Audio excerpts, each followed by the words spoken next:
Both episodes 1 and 2 featured the big spinning wheel on the ground that, of course, we know Robert Kelly had to bring home at night. There was also a freshly dug grave, and that's where the opponents went after they lost.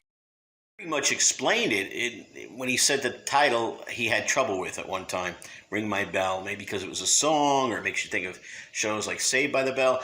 But once you realize that he's borrowing from other sources, you pretty much can figure out what the show is about. My contention is that the original title was For Whom the Bells Toll, and the show is a little bit darker because although the promos are fun and light and always introduce Doug Bell like there's an ice cream truck going down the road, and the bell is a little off, and then you realize Doug Bell's driving, or you can't get the attention of the person to get their laundry and it turns around and it's Doug Bell. Or you're at work, you're going down an elevator, there's that weird ringing sound, and then the doors open and it's Doug Bell. See, that's the promos. But I think the show is a little bit darker.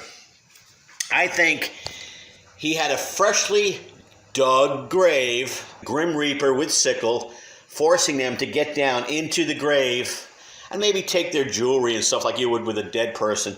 But they get to keep the coins on their eyes. But they lose the watch, they lose the ring, whatever they have on them. I think Doug is inspired by a lot of shows like The Millionaire, where there were consequences. You had to abide by a certain ongoing litigation, lawsuits, things from Merv Griffin Enterprises, whatever. And he had a change of format. Like he kept the hangman thing where they took a body part each time he made a mistake.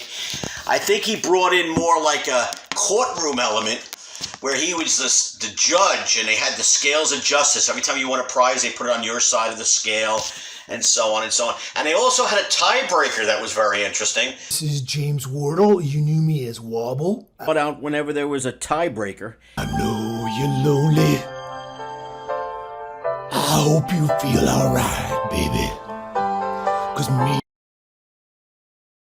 Were you able to finish the next line?